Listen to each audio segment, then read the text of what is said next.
Em nome do Pai, do Filho e do Espírito Santo. Amém.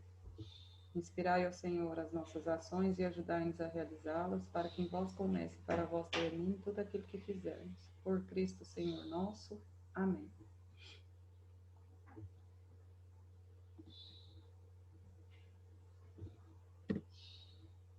Vou voltar aqui para colocar onde a gente parou.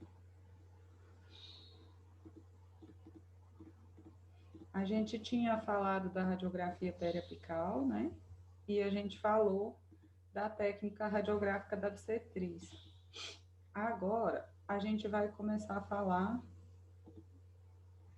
da técnica do paralelismo, né? A técnica do paralelismo, as indicações são as mesmas, né, da técnica da obstetriz. Aliás, a imagem obtida é praticamente a mesma, né? As indicações são as mesmas, e quando a gente tem uma radiografia periapical, eu não consigo afirmar como foi a técnica utilizada na obtenção daquela imagem. Pode ter sido a técnica periapical ou da obstetriz, né? Depois da radiografia pronta, é difícil a gente dizer qual técnica foi realizada, porque o resultado é o mesmo, né? O que muda é a facilidade técnica, né? Nessa técnica, o longo eixo do dente vai ficar paralelo ao receptor da imagem, ou filme, né? Na da obstetriz, o longo eixo do dente formava um ângulo com esse filme, né? E aqui, a incidência do raio-x é perpendicular tanto ao longo eixo do filme quanto ao longo eixo do dente. Lá na obstetriz, tinha um ângulo formado, né? Eles não ficavam paralelos, e a incidência do raio-x era perpendicular à obstetriz formada entre o filme e o dente.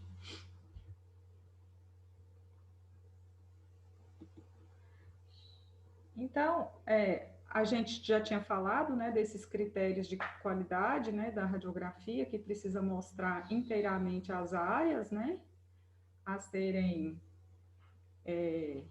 as áreas examinadas, né.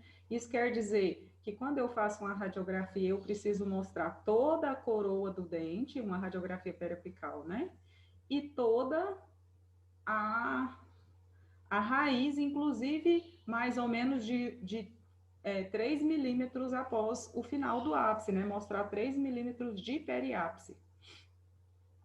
Tem que ter a menor distorção possível, né? Quando a gente faz a técnica da obstetriz, é mais difícil isso, né? A facilidade de ter distorção é muito maior. E a gente precisa ter parâmetros bons de contraste e de densidade, que foi isso que a gente aprendeu lá naquela segunda aula, né, sobre os receptores de imagem. Então, isso tem relação com aquele comando que eu vou dar no aparelho, né, aos comandos que eu vou dar de tempo, de exposição, né, eu vou colocar lá no meu aparelho a área que eu vou examinar, vou dar esses comandos para o meu aparelho, sempre levando em consideração o tamanho do paciente, se é adulto, se é criança, e os parâmetros também de revelação, não só os de obtenção da imagem, né? Para ter um bom contraste, uma boa densidade.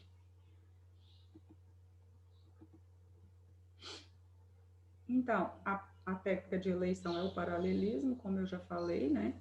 Só que aí, por que a técnica de eleição é o paralelismo? Porque ela é mais fácil de ser realizada. A gente vai usar o posicionador, né? E isso facilita bastante quando vocês forem fazer captura de imagens, né, nos pacientes de vocês, vocês verão que o posicionador facilita bastante a realização das técnicas. Só que muitas vezes os pacientes possuem alguma restrição anatômica e aí a gente precisa usar a obstetriz. Por isso que a gente aprende ainda, né? Talvez a técnica da obstetriz tenha ficado um pouco obsoleta, né? A gente faz muito pouco, mas tem alguns pacientes que têm restrições anatômicas, né? Como osteoses, né? Que são crescimentos ósseos chamados de toro, né? Toro mandibular, toro lingual, curvaturas da mandíbula e da maxila, dificuldades. Hoje a gente começou. Professora, Oi, pode falar. a senhora vai passar algum vídeo mostrando essa técnica? Vai ter aula prática, Breno, ensinando como fazer essa técnica? vai ter aula prática assim que a gente puder atender paciente, né? Porque como a aula prática a gente faz simulações de atendimento com vocês, né? Entre vocês. A gente não faz os disparos, mas faz os posicionamentos, os passos todos certinhos, sabe? Como ainda não está liberado para atendimento de pacientes, mesmo que sejam entre vocês, ainda não tá, a gente ainda não pode fazer, né? Mas vai ter sim, tá bom? A gente faz essa aula Tá bom, então. prática de simulação, né? Do posicionamento, da radiografia. É bem legal essa aula. A gente vai ter sim, se Deus quiser, o mais rápido possível, tá bom? Então, quando o paciente tem essas restrições anatômicas, a gente é obrigado a usar a técnica da obstetriz.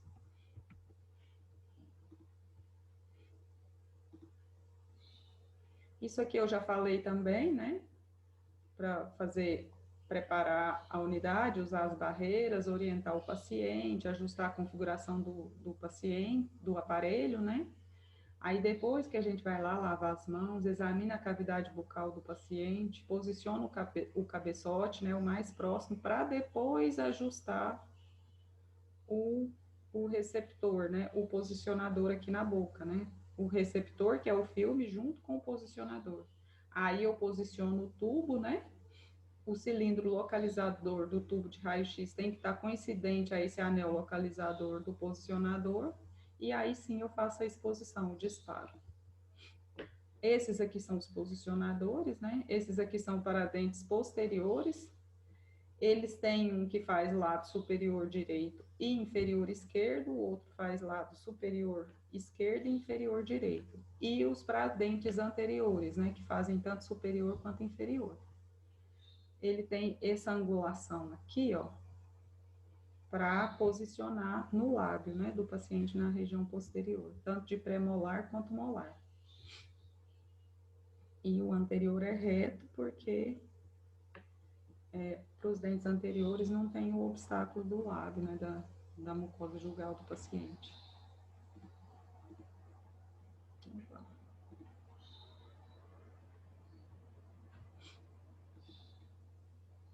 Então, as orientações são usar o posicionador que tenha esse anel, né, externo, que isso ajuda bastante. Colocar o receptor o mais profundamente possível na boca do paciente, então isso às vezes incomoda, né, o paciente, principalmente nos dentes inferiores, o soalho bucal atrapalha muito, né, incomoda muito o paciente. A borda do receptor, né, do filme ou do sensor, incomoda um pouco. E aí eu vou alinhar o cabeçote ao anel externo do posicionador. Então, a gente já vai começar sobre as áreas examinadas, né? E as projeções realizadas. Então, quando eu vou fazer a projeção do incisivo central superior, eu vou colocar o meu posicionador, olha, ultrapassando a borda do receptor, ultrapassando o filme um pouco, né?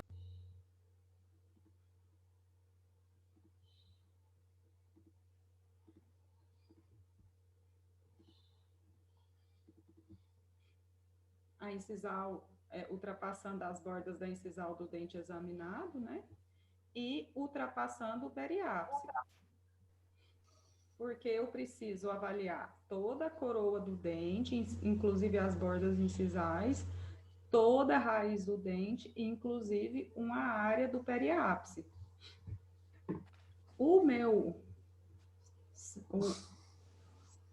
A incidência do filme, né, do feixe de raio-x é perpendicular, olha, aos dentes, né?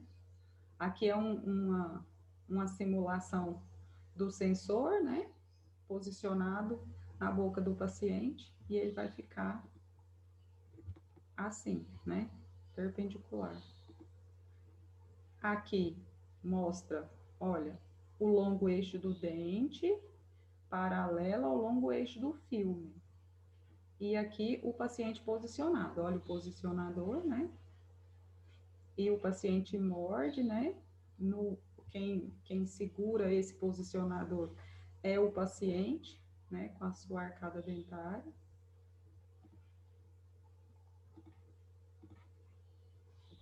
O paciente morde, eu posiciono o cilindro localizador com o anel localizador do filme.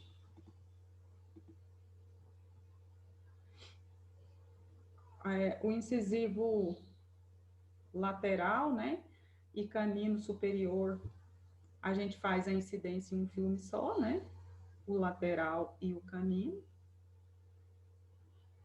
A incidência é um pouco mais lateral, né, lembra que a gente falou, né, uma linha que desce do canino, ou da pupila, né, passa na pupila e perto da asa do nariz.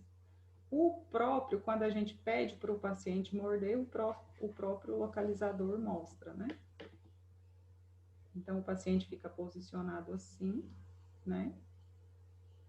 E esse é o resultado da radiografia. A gente consegue enxergar o incisivo lateral e o canino.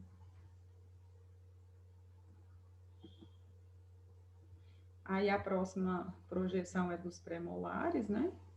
A gente consegue enxergar primeiro e segundo pré. Muitas vezes a gente enxerga parte do canino e do molar.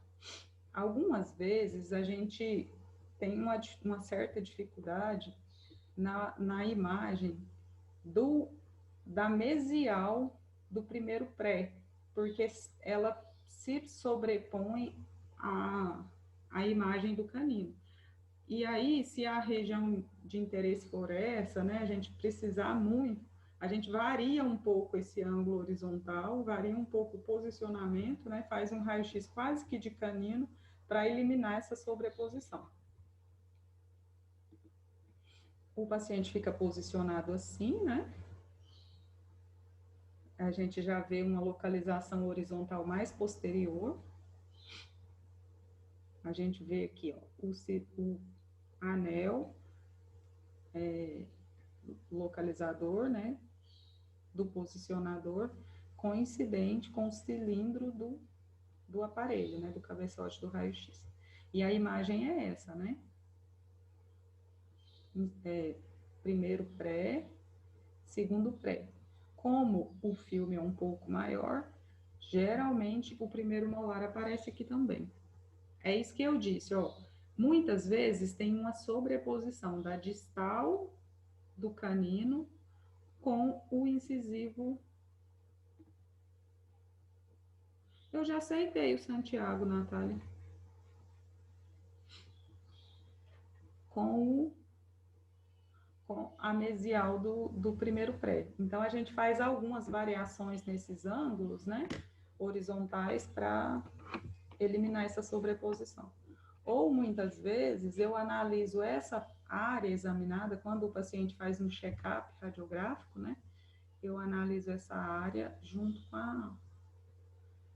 a radiografia do canino. Isso são limitações mesmo da anatomia do paciente, viu, gente? Aqui, a radiografia de molar, né?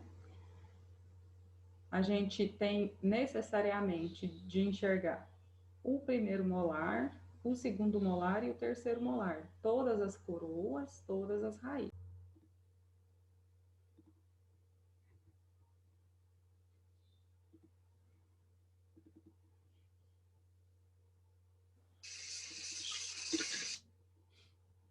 O Santiago tá aí, né?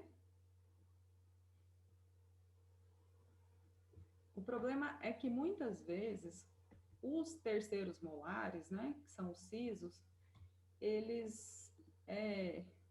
Beleza, então, Natália, obrigada.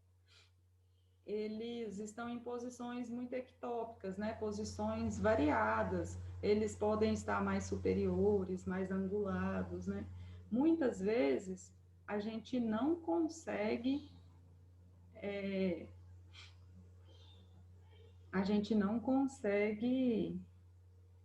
radiografar os 3 molares em uma tomada só, né? Por causa tanto da posição desses molares, ou às vezes por causa do tamanho.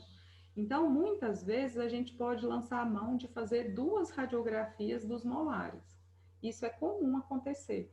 Então, às vezes, vocês vão solicitar raio-x para um serviço, né, de radiologia. Nossa, hoje está para testar a nossa paciência, né, gente? Que isso? A gente solicita, né? E aí, às vezes, vem uma radiografia duplicada, vem 2 radiografias, mas é porque ou aconteceu algum problema na técnica, né, da primeira captura, ou aconteceu um problema desse de posicionamento dos dentes, né? O posicionamento é ruim, não dá para a gente realizar a técnica fielmente em uma tomada só. Ou o paciente é muito grande, às vezes acontece isso muito em canino também, o dente é tão grande que a gente não consegue simplesmente abarcar toda a estrutura do canino, né, em uma tomada só. A gente tem que fazer uma radiografia para avaliar a coroa e uma radiografia para avaliar raiz. Acontece muito naqueles pacientes, tipo assim, jogadores de basquete, né, paciente muito grande, que às vezes Meu Jesus, desse jeito tá Professora, a ótimo. senhora já não pensou em mudar de plataforma, não? Talvez é o Zoom que tá bugado pra senhora. Não é não, Breno, é a internet mesmo. Não costuma dar esse problema, não. Mas eu tô vendo se eu consigo usar o Google Meet, sabe?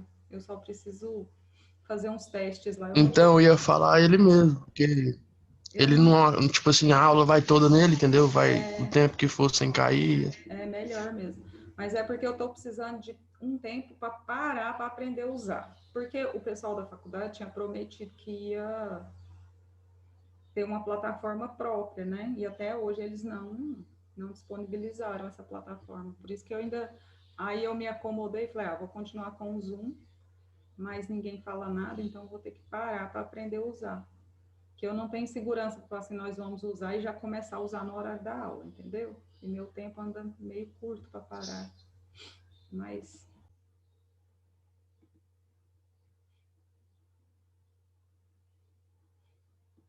eu eu estou imaginando que hoje a internet daqui de casa deve estar horrível. Qualquer coisa, eu corro lá para a clínica, dou um intervalinho para vocês se começar a cair demais. Eu tenho um pouco de medo, porque lá também a internet às vezes costuma cair muito. Aqui em casa eu tenho mais confiança. Então, o posicionamento é esse, né? Mais posterior possível. Naquela linha, olha, que passa da comissura da órbita, né? E a imagem que a gente tem é essa, né? Os 3 molares, né? Uma borda, um espaço entre a oclusal e a borda do filme e um espaço lá no periápice. Aqui é uma radiografia bem aceitável dos molares. As projeções inferiores, a gente faz... Essa informação aqui é do livro que a gente usa, e lá eles fazem 2 projeções de incisivos inferiores, mas aqui no Brasil são 14 projeções, né? Então a gente faz os 4 incisivos inferiores juntos, porque na grande maioria dos pacientes, a gente consegue sim, né? Em casos extraordinários que eu falei de variações de anatomia, dentes muito grandes, pacientes grandes, a gente pode dividir. Mas a técnica que a gente usa aqui no Brasil são os 4 incisivos em uma tomada só. Então, a imagem radiográfica é essa, né? A gente consegue enxergar os 4 incisivos tanto os centrais quanto os laterais, uma borda de filme, né? Essa imagem aqui, alguém sabe me dizer que imagem?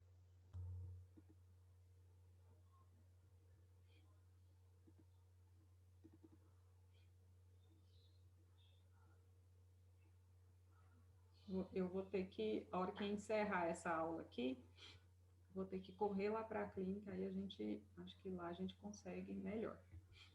Mas aqui, ó, a gente enxerga, na maioria das radiografias, essa imagem aqui, que é a imagem do... Tem uma borrachinha no localizador, né, no posicionador de raio-x. Então, aqui é um lugar que o paciente morde. É a imagem dessa borrachinha.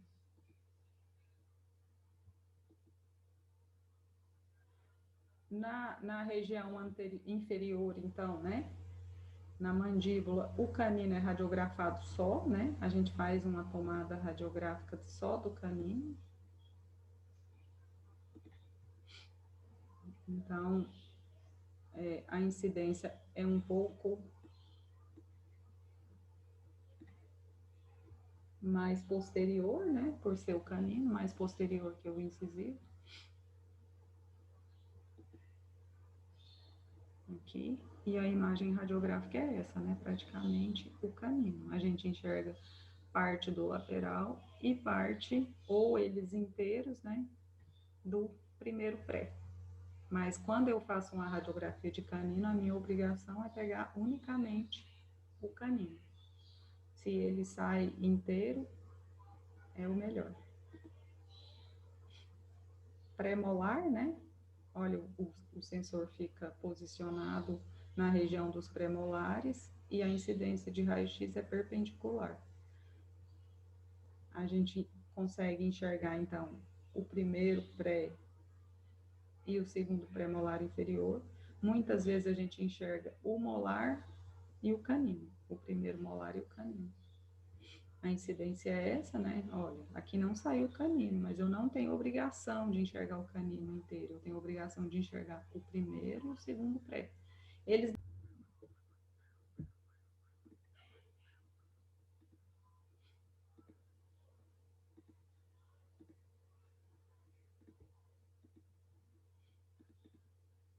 Se a gente for falar em perfeição, assim, né? Os dois deveriam estar mais centralizados, né? Talvez esse premolar no lugar do segundo e esse premolar no lugar do molar. Mas eu conseguindo ver toda a estrutura, eu considero como um raio-x aceitável, né? Um bom raio-x, uma boa imagem. Por fim, os molares inferiores, né? Eu preciso ver os 3 molares, né, na radiografia. Geralmente, quando o terceiro molar, né, o siso do paciente, geralmente ele está fora de posição, então ele vai estar mesioangulado, né, ao invés dele estar paralelo ao segundo molar, ele vai estar numa posição inclinada e talvez totalmente horizontal, assim. E aí eu não consigo, em uma tomada só, é impossível avaliar todo o molar.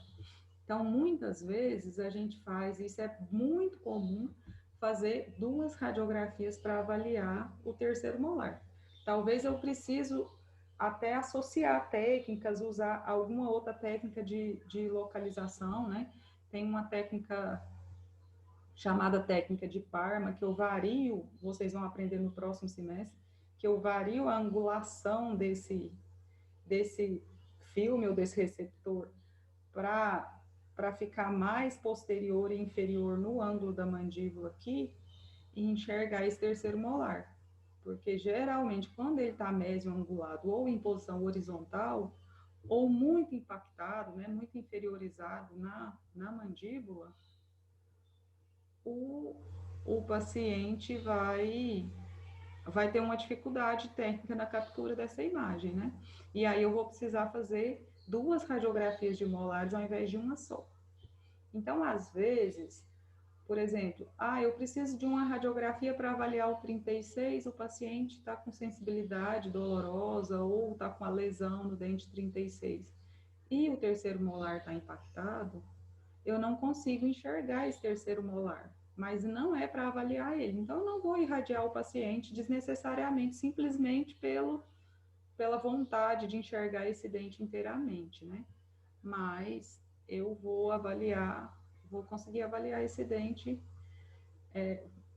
avaliar que ele está ali, que ele está impactado, né? Avaliar se tem alguma alteração na coroa dele. Se não tiver nada digno de nota, eu nem repito essa radiografia, só informo que o dente está presente ali, está impactado.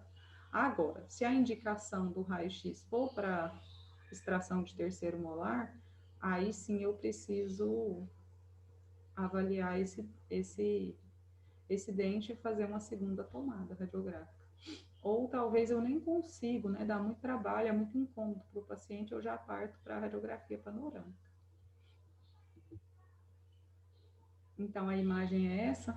Nota, ó, que a gente não conseguiu pegar um pouco da borda do filme superiormente a borda oclusal do terceiro molar, porque realmente ele geralmente é muito mal posicionado e é um pouco complicado. Então, eu teria, né, se fosse o meu interesse, de fazer uma nova tomada radiográfica e avaliar esse terceiro molar.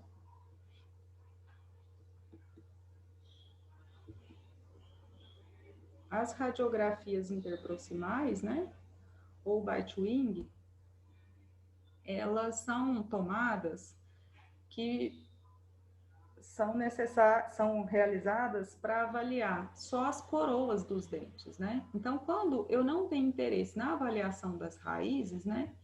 E isso, em algumas indicações, eu não terei mesmo esse interesse em alguns pacientes, então eu simplifico, né? A técnica e faço em uma única tomada eu consigo avaliar dentes superiores e dentes inferiores.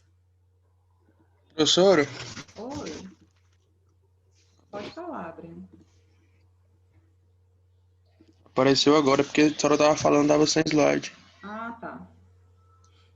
Apareceu, né?